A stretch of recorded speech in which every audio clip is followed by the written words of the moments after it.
Hi friends, இது ஒரு நாள் ஈவினிங் எடுத்த விலாகு. கிளைமேட் பாருங்கள் செம்மையாக இருந்தது. எங்கள் ஏரியா பெரம்பூரில் வந்துட்டு இந்த திருவிழா வந்து ஆரம்பிக்க போகுது. அதாவது நான் இன்றைக்கி இப்போ அப்லோட் பண்ணேன்னா இன்றைக்கி ஈவினிங் தான் அந்த திருவிழாவே. நல்லாயிருக்கும். ராகவன் ஸ்ட்ரீட் மெயின் ரோட்டில் வந்துட்டு செம்பியம் அந்த மெயின் ரோடு ஃபுல்லாக இந்த ரோடு ஃபுல்லாகவே வந்து கடைலாம் போட்டு ராட்டினம் அதெல்லாம் வந்து போட்டு வந்து சூப்பராக வந்து ஜெகஜோதியாக பண்ணியிருப்பாங்க. அதாவது நேற்றே ஆரம்பிச்சிச்சு, இது சாட்டர்டே ஈவினிங்கே வந்து ஆரம்பிச்சிட்டாங்க. ஸோ நாங்கள் வந்து பொண்ணுக்கு வந்து ஸ்போர்ட்ஸ் டே வருது, ஸோ அதுக்கு கொஞ்சம் திங்ஸ் வாங்கணும் அப்படின்னு அவள் சொன்னான். ஸோ எப்பவும் போல் எங்கள் மெயின் ரோட்டில் ஒண்டர்ஸ் இருக்கும், ஆல்ரெடி நான் வீடியோவில் காமிச்சிருப்பேன். சரி அங்கே போயிடலாம் அப்படின்னு சொல்லிட்டு தான் நாங்கள் வந்து போயிட்டுருக்கோம். அது உள்ளே போனாலே நம்ம வந்து அதை மட்டும் வாங்க மாட்டோம். அங்கே வந்து பர்ஃப்யூம்ஸ்லாம் வேறு இருந்தது. அப்படியே அங்கே பாருங்கள் கண்ணை பறிக்கிற மாதிரி இருக்குது. அதனால தான் உங்களுக்கு சும்மா வந்து வீடியோ எடுத்து காமிச்சிருந்தேன். ஸோ இந்த பேண்டு வந்து அவளுக்கு கண்டிப்பாக தேவைப்படுது. மார்ச் மாதத்தில் இருக்கா. ஸோ அதுக்காக ஒயிட் கலர் பேண்டு வருஷம் வருஷம் வாங்குகிறோம். வருஷம் வருஷம் அதை எங்கன்னா விட்டுடுறோம். அந்த ஒயிட் கலர் பேண்டை எங்கே தான் போகுதுன்னு தெரியல. ஸோ அது ஒன்று வந்து எடுத்திருந்தா பெரிய பேண்டாக தான் வேணும் அப்படின்னு சொல்லிட்டு.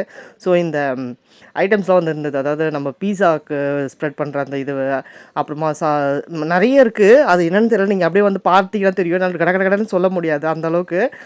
நிறைய வெரைட்டிஸ் வந்து வச்சுருந்தாங்க. பிஸ்கெட்ஸு, ஸ்நாக்ஸு சும்மா பார்த்துட்டு இருந்தாங்க பசங்க, அதெல்லாம் வாங்கலை. ஸோ க்ரீமி பாஸ்தா சாஸு எல்லாமே வந்து இருந்தது. நம்ம வீட்டில் செய்யாமல் இது வந்து ரெடிமேட் மாதிரி அப்படியே போட்டு பாஸ்தா வேக வச்சு போட்டு பால் போட்டு நம்ம வந்து சாப்பிட்டுக்கலாம். அந்த மாதிரி வந்து இருந்தது. ஈஸியான மெத்தடாக. ஸோ நிறைய வெரைட்டிஸ் வந்து வச்சுருக்காங்க. இல்லை பாருங்கள், டிஃப்ரெண்ட்டாக என்னென்னமோ பேரில் என்னென்னமோ இருந்தது. சரி நான் சும்மா வீடியோக்காக வந்து உங்களுக்கு வந்து எடுத்துகிட்டு இருந்தேன். ஸோ இதெல்லாம் வந்து ஃபலூடா ரெடிமிக்ஸ் பவுடரு. ஒன்று வாங்கினா ஒன்று ஃப்ரீன்ற மாதிரி வச்சுருக்காங்க. வெனிலா ஃப்ளேவர் ஒன்று, ஸ்ட்ராபெரி ஃப்ளேவர் ஒன்று, அந்த மாதிரி வச்சுருந்தாங்க. ஸோ அந்த பக்கமாக கொஞ்சம் போயிட்டு உங்களுக்காக வீடியோலாம் வந்து எடுத்துட்டு ஸோ போனதுக்கு போயிட்டோம். ஸோ இந்த இதெல்லாம் நான் வந்து லாஸ்ட் டைம் வீடியோலாம் வந்து உங்களுக்கு காமிச்சிருக்க மாட்டேன். வேறு ஐட்டம்ஸ் தான் காமிச்சிருப்பேன். ஸோ இதெல்லாமும் வந்து ஒண்டர்ஸில் வந்துட்டு உங்களுக்கு கிடைக்கிது. ஸோ இந்த சுக்கு பவுடரு அந்த மாதிரிலாம் கூட இந்த தடவை வந்து ஏதோ வந்து வச்சுருந்தாங்க டிஃப்ரெண்ட்டாக. ஸோ அதுவும் வந்து எடுத்துகிட்டு இருந்தேன். நிறைய ஐட்டம்ஸ் இருக்குது. வந்து கண்டிப்பாக ட்ரை பண்ணணும்னா ட்ரை பண்ணுங்கள். சிலதெல்லாம் வந்து கொஞ்சம் கண்டிப்பாக ரேட் கூட தான் இருக்கும். சிலதெல்லாம் ரேட்டு கொஞ்சம் ஆவரேஜாக அப்படி இருக்கும். ஸோ நிறைய ரெடிமிக்ஸ் பவுடரு, ஆச்சி மசாலா, அப்புறம் பாயசம், அந்த மாதிரி நிறைய வந்து வெரைட்டிஸ் வந்து சும்மா ஒரு கிளிம்ஸ் தான் இருந்தேன். குக்டி ப்ராடக்ட் வந்து அங்கே இருக்குதுன்னு நான் ஆல்ரெடி சொல்லியிருப்பேன். இந்த மட்டன் சுக்கா வந்துட்டு வாங்கிட்டு வந்திருக்கேன். நான் ட்ரை பண்ணிட்டு சொல்கிறேன். ஆனால் பிரியாணியும் ட்ரை பண்ணணும்னு நினைக்கிறேன். அவங்களோட ப்ராடக்ட்டு எத்தனை பேருக்கு அவங்க சேனல் பிடிக்கும், அவங்களோட டிஷ்ஷெலாம் ரொம்ப பிடிக்கும்னு சொல்லுங்கள்.